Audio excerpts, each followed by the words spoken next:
madali mong matatalo si Satanas at ang lahat ng kanyang mga kampon. Nagkakaintindihan po ba? Kaya, sa pakikipaglaban, kailangan po, nasa atin ng Holy Spirit. Si Satanas, lahat ng mga kampo ni Satanas, kagaya ni Soriano. Kaya ako, hindi ako takot kay Soriano eh. Oo. Kahit si Soriano, siya ang nagturo sa akin nung araw. Hindi ako nai-intimidate kay Soriano. Kahit si Soriano yung nagpapalakas ng loob, nagpapahanga sa mga miyembro. Sabi ni Soriano nung araw, paano naman lalabanin niyang Willie Santiago na yan? Tinuruan ko lang yan. Estudyante ko lang kaya eh. Sabi ng mga fanatics, Willie Santiago, hindi ka uubra kay Bradele kasi tinuruan ka lang niya eh. Gumamit pa ng talata sa Biblia. Sabi ng mga Sorianatics, ang alipin hindi mataas sa kanyang Panginoon. Tapos ang alagad ika ay hindi pwedeng humigit sa kanyang guro. Ayan ika.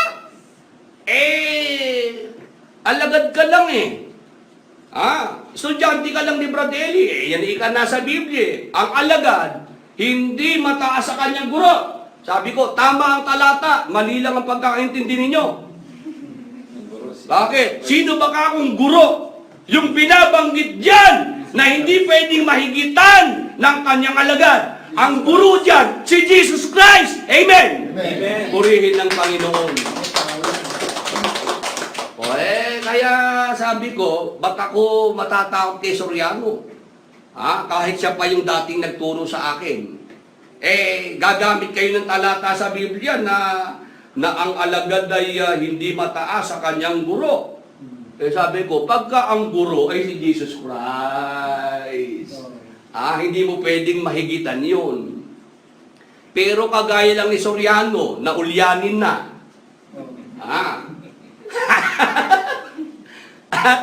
At pamali-mali na ang turo. Mali-mali na. Bakit ako matatakot dyan? Hinahamon ko nga na kami magsagutan. Kaso, di lang kayo makahalata Si Soriano, dun lang tumitili sa pasalamatan. Tuwing Sabado ng gabi, tili ng tili si Soriano doon sa pasalamatan. Samantalang ako, sumisigaw. Napasin niyo po ba, iba yung sigaw sa tili? Ano ho ba ang kaibahan ng sigaw sa tili? Babae.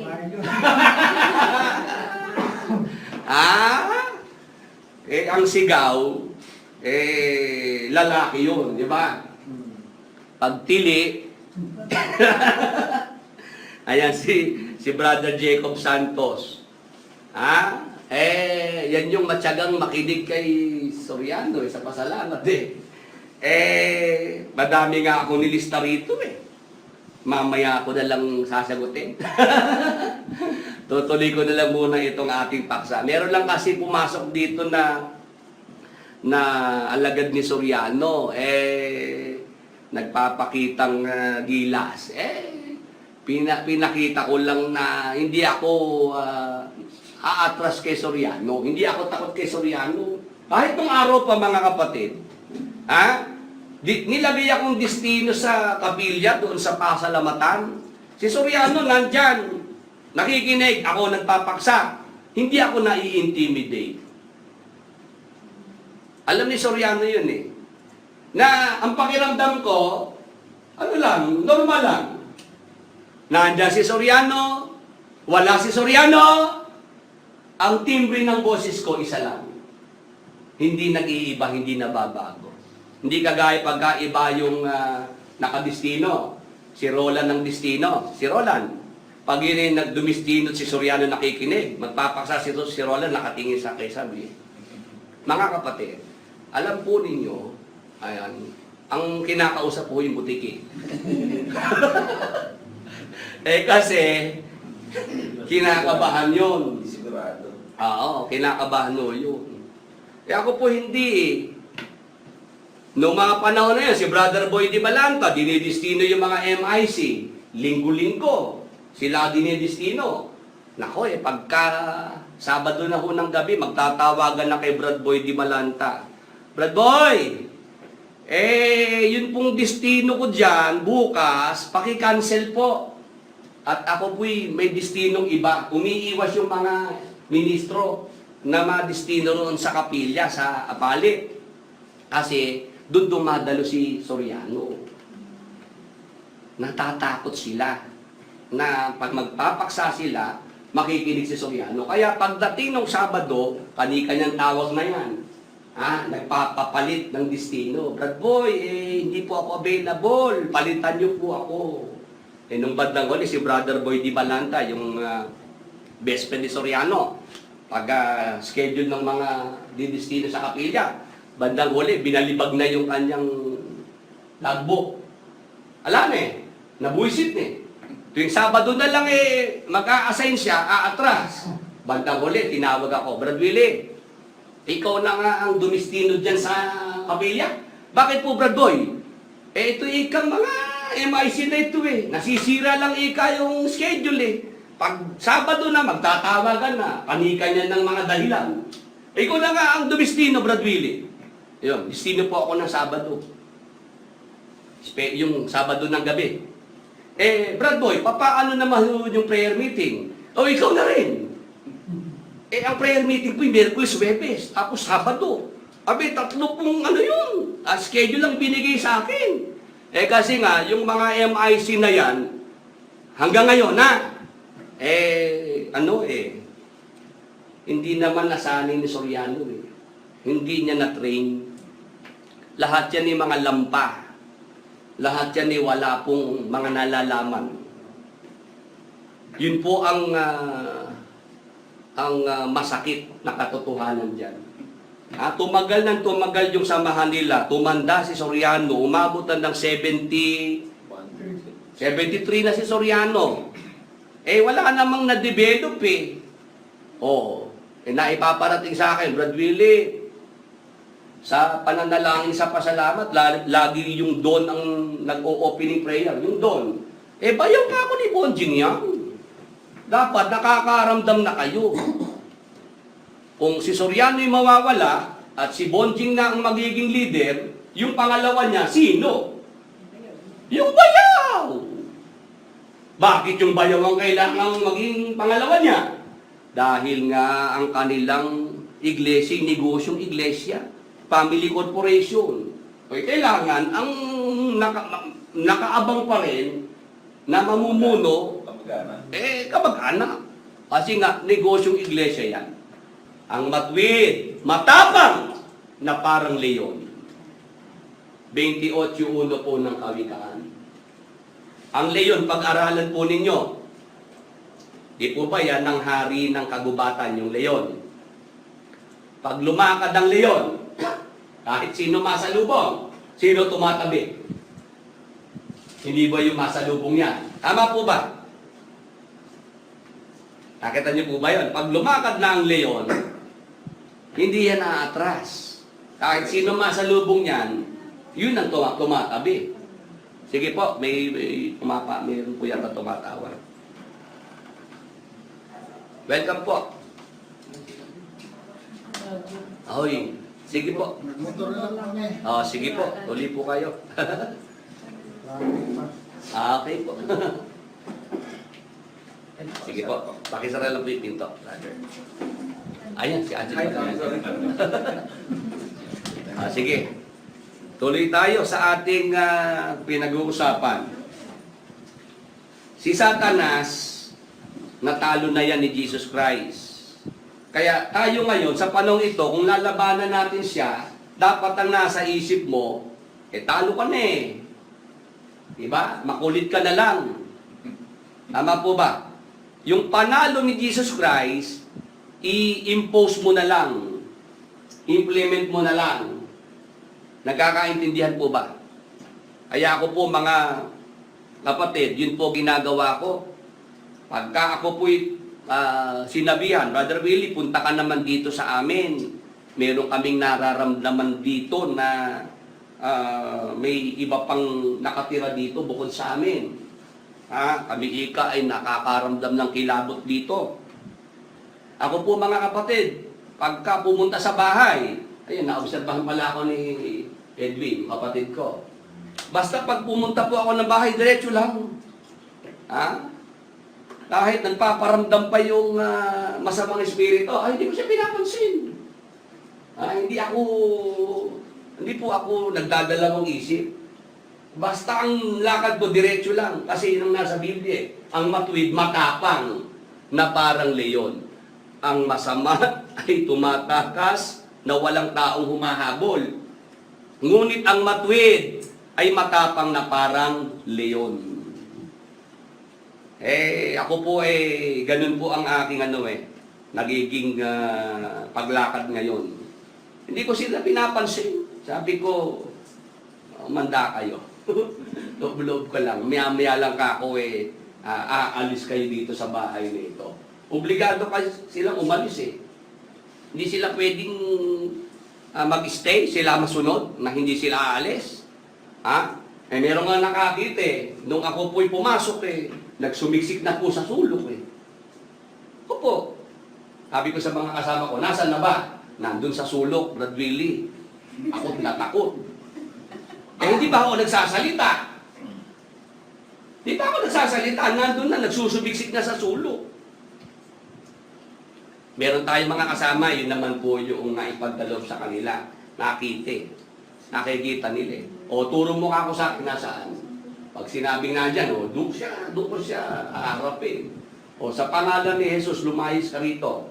Hindi ka welcome sa bahay na ito.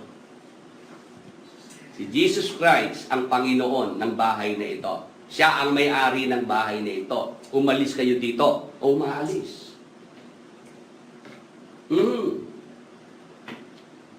Yun ang kaibahan namin ni Soriano. Si Brother Bert ang aking tatawagin saksi. Si Brother Bert, hindi importa si Soriano. Brad Eli, meron hong babae doon, inaalihan ng masamang espiritu. Ipag-pray nyo po nang umalis yung masamang espiritu doon sa babae. Sabi ni Soriano, ba't ako? Kung sa akin lumipat yun.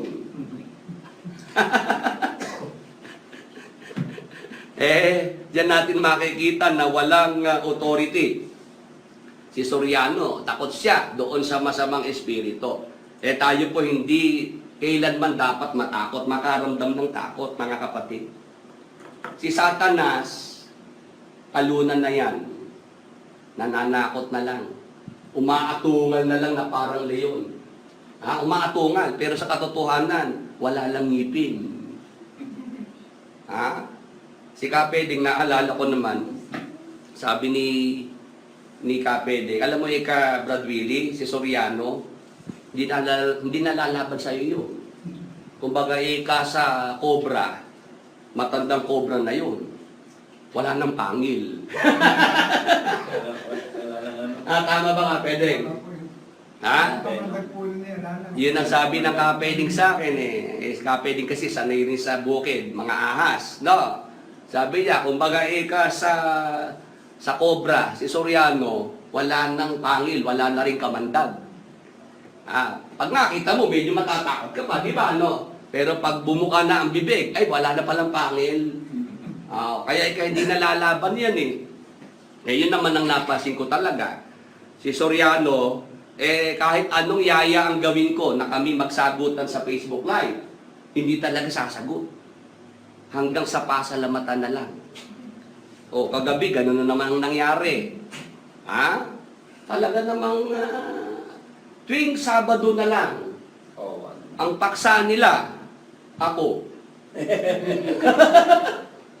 Pero, sinasabi ni Soriano, wag na nating pansinin. Wag na natin ikang patulan. Yan ang bukang bibig ni Soriano kagabi. Ganun na naman. Wag na nating pansinin. Hayaan na lang natin. Pero si Soriano, ang hindi makatiis na banggitin yung pang... Yan ang yan ang nangyayari sa pasalamat nila tuwing Sabado. Hindi makukumpleto ang pasalamat diyan sa Apalit, Pampanga nang hindi babanggitin ang pangalan ko. May bonus pa, pati yung nanay kung matagal nang patay, dinadamay ni Soriano. Papagsalitain nga natin lahat ng mga nag-alaga sa mami ni Willie Santiago. Yung mga minumura ng mami niya nung araw. Sabi ko, bakit si Soriano ay ayaw mag-usap kami sa aral? Tama po ba? Bakit ayaw sa doktrina kami magpatunayan? Ba't kailangan idamay yung matagal nang namayapa? Unang-una yung nanay ko, namatay na kaanib sa samahan nila. Tapos sabi pa ni Soriano, siya raw ang nagpagamot. Siya raw ang nagpalibing. May resibo bang ipapakita si Soriano? O ako ang kaya kong maglitaw ng resibo? Soriano, patunayan tayo eh. Yung mga gamot, meron ako resibo. Pati yung pinaglibingan, may resibo rin ako. Diyan nagbabagong puri si Soriano. Inuuto yung mga miyembro. Yan ikang pamilya niya, walang utang na loob yan. Nanay niya, ako nagpagamot, ako nagpalibing. Yun namang mga uto-uto, tango na ng tango. Ngayon, yan nga si Soriano, eto sabi raw ni Willie, sugo. Sabi ni Soriano, sugo ako noong hindi pa ako nag-a-abroad. Pero nung mag-abroad na ako, hindi na ako sugo. Alam niya rin. Hindi sabi ni Willie, meron akong record niyan sabi ni Soriano, para pala kay Willie Santiago, yung pagkasugo, nag-e-expire. Sabi ni Soriano, kasi pinapalit ang ika ni Willie, na-expire yung pagkasugo ko, dahil dapat si Willie na ang sumunod na sugo. Yun ang ginagawang kwento ni Soriano May expiration pala ang pagkasugo. Sabi ni Soriano, pinapalitaw ni Willie na expired na yung pagkakasugo ko, yung kay Soriano, para siya naman ang pumalit sa akin bilang sugo. Sabi ko, dyan talaga si Soriano napapatunayang mangmang sa Biblia. Para kay Soriano, pagka sinugo ng Diyos, habang buhay sugo yun. Habang panahon sugo yun. Kung may mabasa ako sa Biblia, sugo ng Diyos nung umpisa, bandang huli hindi na sugo. Napaamak pa. Sige, parating nyo kay Soriano, yung aking dare na yan. Ngayon, mamayang gabi na lang yan. Mamayang gabi, re-reserva ko yan, Meron pa naman tayong Bible program mamayang gabi. Doon ko na lang tatalakayin yung maraming mga pang-uuto ni Soriano na ginawa kagabi sa pasalamat sa Apalit, Pampanga. Papatunayan ko mamayang gabi, merong sinugo ang Diyos natapos ang pagkasugo Hindi po nakapagpatuloy na siya manatiling sugo. O ngayon, ang ating paksa na gusto ko pong maipagpatuloy, ito nga pong dahilan, kaya si Satanas narito pa rin. Nandyan siya, pati kanyang mga kampon, para sa anong dahilan? Para lahat tayo maturuang makipaglaban. Mga kapatid, handa po ba tayong lumaban kay Satanas? Opo. Taas ang kanang kamay ng handa. Ayan, taas po, taas. Ayan. Lalaban tayo kay Satanas. Ngayon, walang dapat makaramdam na natatakot pa tayo kay Satanas. Bakit? Sapagkat si Satanas natalo na yan. Tinapos na siya ni Jesus Christ, tinalo na siya.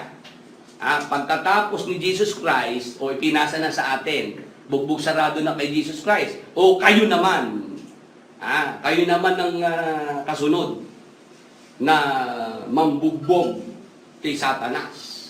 Yun ang dapat natin maging mindset. Nagkakaintindihan po tayo. Pati mga kampo ni Satanas, pero kayo matatakot. Kayo makaramdam na kayo pag naglalakad sa gabi, may nasa lubong kayong white lady. Ano gagawin ninyo? Saway. Meron ako nakita po sa Facebook, nakamotor eh. Maliwanag yung ilaw ng motor niya. May white lady nasa dulo. Nagkaroon na ng mga usapan. Tutuloy ba o aatras? Kung kayo ang nandoon, tuloy ba o atras? Tuloy. Tuloy lang! Tuloy lang. Bakit? Ano ba siya? Tama po ba? Yung iba, nakakita lang ng pusang itim. Ay, huwag na tayong tumuloy. Baka madisgrasya tayo. Pamahiin po yun. Tama po ba, mga kapatid?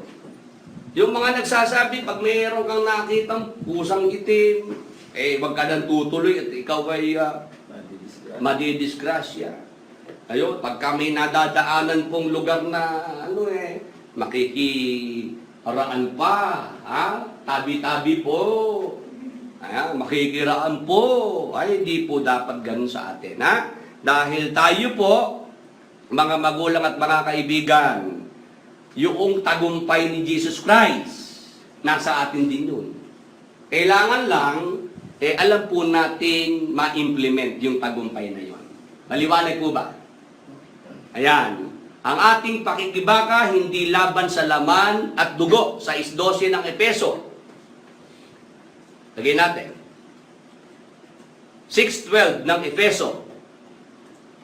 Sapagkat ang ating pakikibaka ay hindi laban sa laman at dugo, kundi laban sa mga pamunuan, laban sa mga kapangyarihan, laban sa mga namamahala ng kadilimang ito sa sanglibutan, laban sa mga ukol sa espiritu ng kasamaan, sa mga dakong kaitaasan. Marami po tayong kalaban, mga kampo ni Satanas. Pero lahat ng yan, mga natalo na yan. Amen! Amen. Purihin ng Panginoon. Mula kay Satanas hanggang sa kanyang kaliit-liitang kampon, natalo na yan. Kailangan lang, gawin mo pa rin makipaglaban. Kasi nga, sila nga po yung kahit mga talo na, ayaw pa rin, ayaw pa rin tumigil. Kumbaga po nung panahon ng Hapon, natandaan ko po yun merong mga Hapon, talo na sila Abay, tuloy pa rin, nasa gubat sila. Mga struggler. Oo. At alam ko, sumuko pa kay Presidente Marcos. Bagamat sumuko na po yung mismong emperador nila, yung sa Japan, yung mga narito sa Pilipinas, abay, tinuloy pa rin yung pakikipaglaban. Nado sila sa gubat, sa bundok. Sa Mindoro. Oo. Hindi ko lang maalala kung sino yun Brother Bert, ano po pangalan doong Hapon na yun, na opisyalis? Alam niya, Alam ni Brother Bert yan. Sumuko pa kay Presidente Marcos. Yung opisyalis na yun ng sundalo ng Hapon. Parang ganyan po yung mga kampo ni Satanas. Alam na alam nilang natalo na yung si Satanas. Natalo na sila. Pero nandiyan pa rin lumalaban. Nananakot. Hindi po tayo dapat na matakot. Makipaglaban lang tayo. At yung pakikipaglaban natin, sigurado naman po yung ating panalo, yung ating tagumpay. At sa pakikipaglaban po natin, mga kapatid, hindi naman ho tayo pinababayaan ng Diyos. Sinusupply naman ng Panginoon yung mga kailangan natin sa pakikipaglaban. At meron pong pamamaraan para tayo makipaglaban. Ngayon, paano po yan? Paano natin lalabanan si Satanas at ang lahat ng kanyang mga kampon? Si Onoda, ayan, sabi po nung ating kapatid. Si Onoda, ayan, sa Mindoro, si Onoda, ayan, sabi ko sa iyo, alam ni Brad Bert Ayan, Mindoro, ayan. Ganun lamang po ang sitwasyon na talagang mayroong makukulit na lang na kahit talo na sila, nagbabaka sakali, na makadisgrasya pa. Ngayon, paano natin lalabanan si Satanas at ang lahat ng kanyang mga kampon? Basahin natin ang Hukom 14:5 hanggang 6. Ito po yung halimbawa na ating makikita. Nang magkagayoy lumusong si Samson at ang kanyang ama at ang kanyang ina sa Timna at naparoon sa ubasan ng Timna. At narito, isang batang leon ay umuungal laban sa kanya. Mga kapatid, ano nangyari? Si Samson, sa pagkakataon, may nasa lubong na leon sa kanyang dadaanan. Umatungal yung leon. Tandaan natin, si Satanas itinulad sa isang leon. Tama po? Ito ngayon si Samson, lingkod ng Diyos. Sa kanyang pagdaraan, meron siya nakitang leon sa kanyang daraanan. Umatungal laban sa kanya, umungal. Ano nangyari? Tuloy. At ang Espiritu ng Panginoon ay makapangyarihang sumakanya. Yung Espiritu ng Diyos, yung Holy Spirit. Ano po nangyari? Makapangyarihang sumakanya. Sumama kay Samson. At nilamuray niya siya na parang naglamuray ng isang batang kambing. At siya walang anuman sa kanyang kamay. Dahil po yung Espiritu ng Diyos sumama kay Samson. Ano nangyari? Lumakas si Samson. Yung kalakasan ni Samson, nanggagaling pala yan sa Holy Spirit. Napasin niyo po ba yon? Ano po ba ang pangkaraniwang alam ng marami? Bakit malakas si Samson? Sa buhok. Dahil sa buhok niya. Tama po? Yan ang alam ng marami. Na dahil mahaba yung buhok ni Samson, kaya siya malakas. Nung ikang putulin, humina. Ay, hindi po yun. Ang nasa likod talaga. Kaya si Samson ay mayroong pambihirang lakas pagka sumasama sa kanya ang Holy Spirit. Amen! Amen. Purihin ng Panginoon. Yung kalakasan ni Samson, bigay yun ng Espiritu ng Diyos. Noong sumama ang Holy Spirit kay Samson, yung batang leon, nilamuray lang niya. Ano ba yung nilamuray ka, pwede? Parang ilang paso. Ilang paso, parang gano'n lang. Naging magaang kay Samson, yung leon. Kamay lang ang ginamit Parang naging kuting lang. Parang kambing lang, yung batang leon. Madaling-madali na tinalo ni Samson yung leon. Dahil sa ibinigay na kalakasan, kapangyarihan ng Holy Spirit. Amen! Amen. Purihin ng Panginoon. Ibig sabihin, mga kapatid, tayo, kaya pala tiwalang-tiwala ang Diyos sa ating pakikipaglaban kay Satanas. Kasi, nasa atin ang Holy Spirit. Di ba si Jesus Christ, sabi niya, aalis ako, pero susuguin ko ang mang-aaliw. Kailangan akong umalis. Kung hindi ako aalis, hindi siya darating. Tama po ba? Sabi ni Jesus Christ, ako'y palaging kasama ninyo. Ako'y sumasa inyo palagi hanggang sa katapusan ng sanlibutan. Paano nangyayari yun? Sa pamamagitan ng Holy Spirit na isinusugo sa atin. Amen? Amen. Purihin ng Panginoon.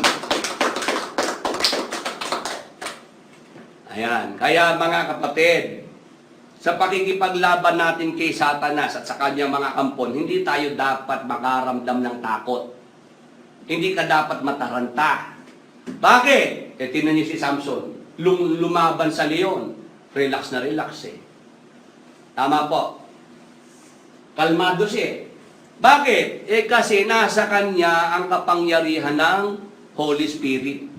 Madali mong matatalo si Satanas at ang lahat ng kanyang mga kampon. Nagkakaintindihan po ba?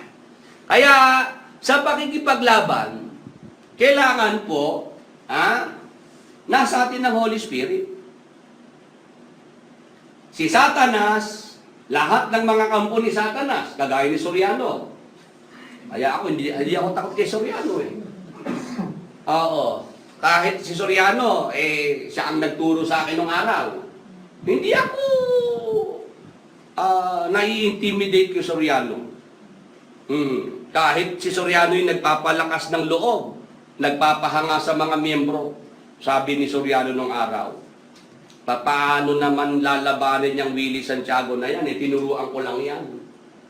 Estudyante ko lang ikayan Sabi ng mga fanatics, Willie Santiago, hindi ka uubra kay Bradele. Kasi tinuruan ka lang niya Gumamit pa ng talata sa Biblia. Sabi ng mga Sorianatics, ang alipin hindi mataas sa kaniyang Panginoon. Tapos, ang alagad ika ay hindi pwedeng humigit sa kanyang guro. Ayan ika! Alagad ka lang estudyante ka lang ni Bradley. Yan ika nasa Biblia. Ang alagad, hindi mataas sa kanyang guro. Sabi ko, tama ang talata, mali lang ang pagkakaintindi ninyo. Bakit? Sino ba akong guro? Yung binabanggit dyan na hindi pwedeng mahigitan ng kanyang alagad. Ang guro dyan, si Jesus Christ. Amen! Amen. Purihin ng Panginoon. Kaya sabi ko, ba't ako matatakot kay Soriano? Kahit siya pa yung dating nagturo sa akin. Gagamit kayo ng talata sa Biblia na ang alagad ay hindi mataas sa kanyang guro. Sabi ko, pagka ang guro ay si Jesus Christ, hindi mo pwedeng mahigitan yun. Pero kagaya lang ni Soriano, na ulyanin na.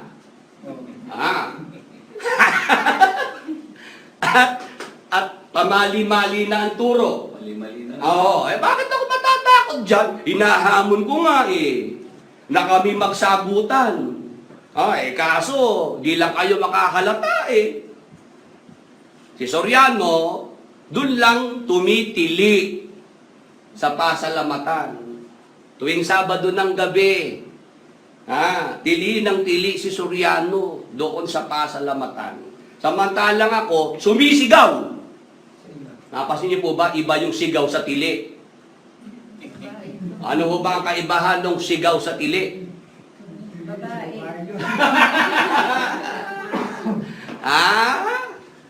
Ang sigaw, lalaki yun, di ba? Pag tili, ayan si Brother Jacob Santos. Yan yung matyagang makinig kay Soriano sa pasalamat madami nga ako nilista rito Mamaya ako na lang sasagutin. Tutuloy ko na lang muna itong ating paksa. Meron lang kasi pumasok dito na alagad ni Soriano, nagpapakitang gilas.